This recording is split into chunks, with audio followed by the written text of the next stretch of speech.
Halo semuanya, jumpa lagi dengan saya Yoli Agnesia pada mata kuliah Matematika Teknik 1. Dan di minggu ke-14 ini kita akan membahas mengenai sistem persamaan diferensial ya. Sistem persamaan diferensial orde 1 linear.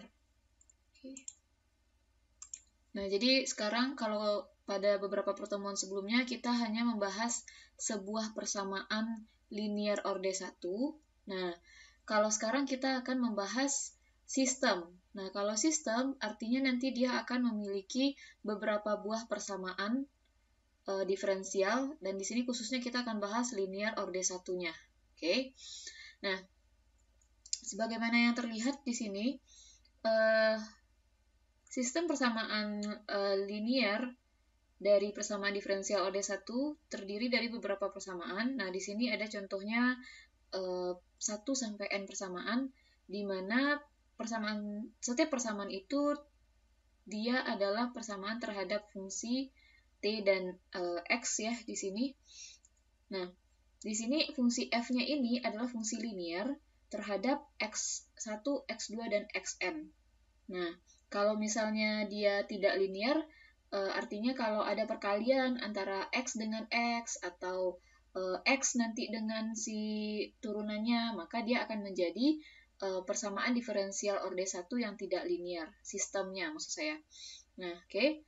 Jadi kalau misalnya fungsinya berupa fungsi linear terhadap x 1 sampai xn, maka dia termasuk ke sistem persamaan linear. Sedangkan kalau misalnya terdapat perkalian atau fungsi f ini merupakan fungsi yang tidak linear terhadap x dan x1 sampai xn, maka dia termasuk ke non-linear.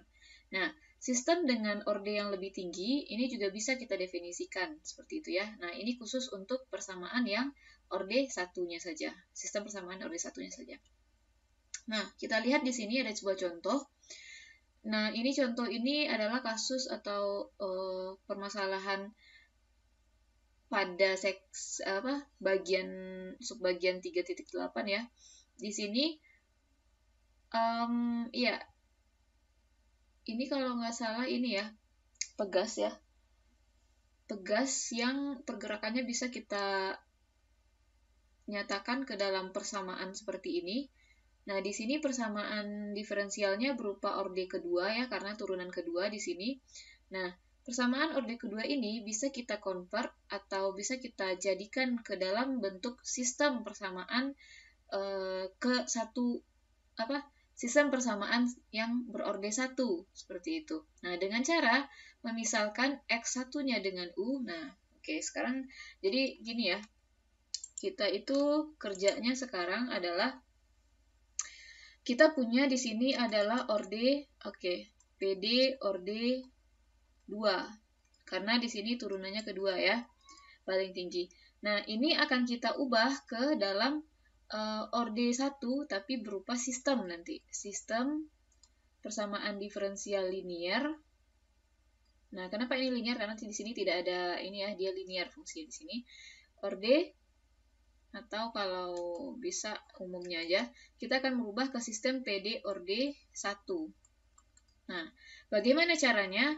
Nah, caranya di sini kan variabelnya dalam U ya semuanya, dalam U dan T. Nah, kita misalkan bahwa fungsi U itu dengan X1.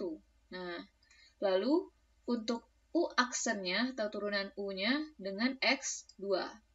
Nah, karena di sini kita butuh U double aksen ya, maka di sini kita harus memisalkan U double aksennya. Oke, di sini U aksennya adalah X2, maka U double aksennya adalah X2 aksen. Oke, bisa ya? Nah, selain itu kita juga punya persamaan lain, bahwa di sini kalau X1-nya kita turunkan, maka U-nya juga kita turunkan, dan ini akan sama dengan si X2. Nah, makanya di sini persamaan diferensial orde 1 kita ada dua. Yang pertama adalah X1 aksen sama dengan X2, ini yang pertama, persamaan 1. Dan yang kedua itu adalah persamaan yang kita substitusikan ke PD orde 2 kita tadi. Nah, untuk U aksennya kita ganti jadi si X2 aksen, ya, U aksen di sini, dan U aksennya itu kita ganti dalam X2. Nah, karena kan U aksen tadi X2 ya. Lalu untuk U saja itu adalah X1. Maka persamaan diferensial orde 2 tadi akan menjadi sistem di sini. Sistem persamaan diferensial orde 1. Nah, karena dia terdiri dari lebih dari satu persamaan diferensial. Atau bentuk ini juga bisa kita ubah menjadi bentuk seperti ini. Nah, persamaan pertamanya tetap ya.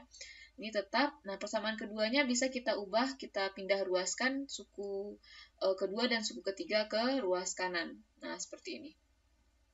Nah, kira-kira inilah salah satu contoh bentuk sistem persamaan diferensial orde 1 dan linear. Nah, di sini bagaimana kalau misalnya ODE-nya itu ordenya N gitu ya, tidak 1. Nah, orde apa namanya? Jadi, sorry.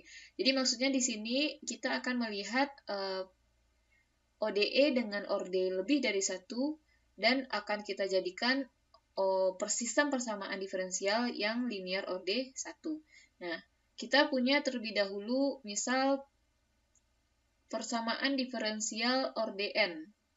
Nah, persamaan diferensial orde N, dan ini akan kita ubah ke dalam bentuk sistem, ya, sistem persamaan diferensial orde 1.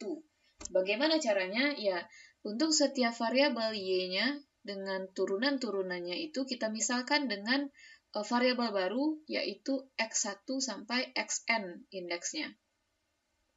Ya, nah selanjutnya untuk masing-masing turunan, nah, Y tadi kita misalkan dengan X1. Y aksennya X2. Nah, X3, Y double aksennya X3. Dan sampai nanti turunan Y ke N-1 itu dengan Xn. Lalu, untuk masing-masing turunan ini juga bisa kita hubungkan dengan variabel sebelumnya. Jadi, kalau kita turunkan X1 aksen ini akan menjadi Y aksen juga kan? Nah, ini akan menjadi ke X2 lagi gitu. Nah, jadi kita bisa mencari persamaan orde 1 lainnya melalui pemisahan yang lain gitu. Contoh di sini ya, lihat bahwa X1 aksen itu bisa kita samakan dengan X2 karena X1 aksen itu adalah Y aksen. Lalu X2 aksen, nah X2 di sini yang sama dengan X aksen ya, itu kalau kita turunkan kan dia nanti akan menjadi Y double aksen dan akan sama dengan X3. Begitu seterusnya. Jadi bentuk persamaan PD orde 1 kita akan menjadi banyak nanti. Nah, ini saja sudah terdiri dari N-1 persamaan. Nah, nanti ditambah dengan XN aksennya gitu. Nah, ini yang terakhir kita turunkan sehingga nanti akan menjadi fungsi yang terdiri dari T dan XN sampai X1 sampai XN. Nah, jadi totalnya nanti akan menjadi N buah persamaan. N buah persamaan. Nah, N buah persamaan ini terdapat di dalam sistem persamaan diferensial orde 1 yang linear. Oke, gitu ya. Nah, selanjutnya kita akan bahas solusi. Solusi dari sistem orde 1 ini adalah fungsi ya, beberapa fungsi pastinya. Kalau misalnya dia punya variabel x-nya itu ada n, otomatis nanti kita ya kalau di sini dia punya variabel x-nya sebanyak n buah gitu ya. Artinya ada n buah variabel gitu. Nah, artinya nanti fungsi kita atau solusi untuk fungsi sistem ini terdapat juga n buah persamaan yang merupakan solusi. Nah, ciri khas dari solusi ini dia adalah terdefinisi pada interval daerah T ya, di mana T-nya itu interval buka alfa sampai beta. Nah, fungsi ini terdiferensialkan pada interval tersebut dan pastinya fungsi ini juga memenuhi sistem ini gitu. Jadi syarat solusi itu yang pertama solusinya itu terdiferensialkan pada I ya. Yang kedua dia memenuhi sistem. Oke. Nah, selain dia berupa fungsi berupa fungsi, nantinya si solusi ini juga bisa menghasilkan solusi dengan nilai awal gitu. Jadi bisa juga solusi itu berupa fungsi yang masih ada konstantanya. Nah, apabila ada nilai awalnya, kita juga bisa menghasilkan solusi yang pakai nilai awal nantinya. Nah, pastinya nilai awalnya itu untuk setiap fungsi atau variabel itu punya nilai awal ya. Nah, misalnya X1 pada saat T 0, itu nilai awalnya X1 0, seperti itu ya. Nah, contoh di sini kita punya fungsi Y double aksen ditambah Y. Nah, ini adalah PD or D2 ya. Nah, kita mau mencari solusi dari PD or D2 ini. Nah, salah satu caranya kita bisa ya kalau sebelumnya kan kita pakai kita mencari solusi untuk PD or D1 seperti itu ya. Nah, di sini kalau kita punya PD or D2, kita bisa mencari solusinya itu menggunakan sistem. Kita transfer dulu dia atau convert dulu dia ke sistem or D1. Nah, seperti ini ya, caranya sama. Kita misalkan masing-masing bentuk dari Y itu ke dalam variabel X1. X1-nya itu Y dan X2-nya itu Y aksen. Nah, lalu karena di sini butuh Y double aksen, maka kita turunkan sekali lagi si X2, maka di sini kita punya X2 aksen adalah Y double aksen. Nah, karena di sini kita punya X1 sama dengan Y, maka X1 aksen itu juga sama dengan X2. Maka kita punya di sini dua buah persamaan orde 1, yang pertamanya ini, dan yang kedua ini. Nah, oke. Yang kedua ini dari mana? Nah, yang kedua ini adalah ketika kita mensubstitusikan Y double aksen ditambah Y sama dengan 0 dengan masing-masing ini. Nah, Y double aksennya adalah X2 aksen ditambah Y-nya adalah yang ini kita pakai. Sorry. Yang ini. Oke. Jadi di sini X2. Nah, karena di sini karena di sini itu sorry, salah ya. Ini bukan Y aksen. Nah, yang ini nih yang benar ya. Karena di sini Y aja ya, jadi X1 sama dengan 0. Maka bentuk lainnya X2 aksen sama dengan negatif X1. Nah, makanya persamaan yang keduanya bentuknya seperti ini. Oke. Nah, sistem ini nanti akan memberikan solusi seperti ini nih. Jadi, solusinya kita nggak bahas cara mencari solusinya ya di sini. Tapi sebelum itu kita akan bahas beberapa subtopik untuk mendukung cara mencari solusinya gitu ya. Tapi di sini diberikan dari sistem ini kita akan memperoleh solusinya berupa fungsi ya, fungsi trigonometri. X1 adalah sin, X2 adalah cos. Nah, kita cek ya, apakah dua fungsi ini, tadi kan solusinya punya dua syarat ya. Syarat pertama, dia terturunkan pada interval ini, dan ya, terdiferensial pada interval ini, dan juga yang kedua, dia memenuhi sistem ya.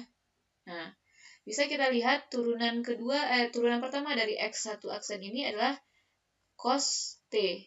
Dan turunan pertama dari X2 ini adalah min sin T. Nah, fungsi cos T dan sin T ini terdefinisi ya di selang 0 sampai 2V. Nah, otomatis ini terpenuhi ya. Nah, yang kedua, untuk memenuhi sistem kita bisa cek ya di sini. Untuk sistem yang pertama, X1 aksennya sama dengan X2. Nah, di sini X1 aksen kita adalah nilai berupa fungsi cos. Mana fungsi cosnya itu sama dengan X2 di sini. Nah, memenuhi ya yang pertama. Nah, yang kedua, X2 aksennya itu adalah negatif sin T, di mana negatif sin T ini sama juga dengan negatif X1 ya.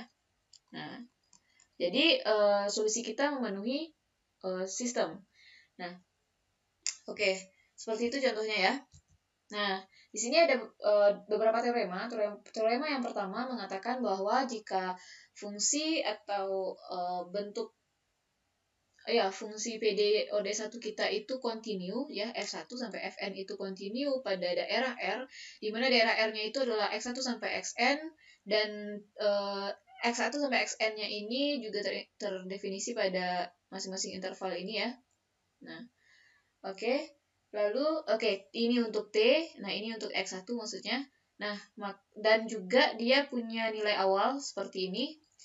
Nah, maka nanti akan ada solusi unik ya pada interval T0 kurang H sampai T0 tambah H berupa seperti ini nih fungsi solusi uniknya itu. Solusi unik itu maksudnya solusinya tunggal seperti itu ya. Nah, berbentuk seperti ini. Dimana dia juga memenuhi nanti masalah nilai awal ya, yang punya nilai awal juga dipenuhi. Oke. Nah, contohnya di sini bukan contoh ya. Misal kita punya linear system atau sistem linear berupa ini X1 aksen sampai Xn aksen. Nah, jika di sini fungsi G kita itu 0, nah maka si sistem kita disebut dengan sistem homogen. Kalau misalnya fungsi G-nya tidak sama dengan 0, maka dia disebut dengan sistem non-homogen.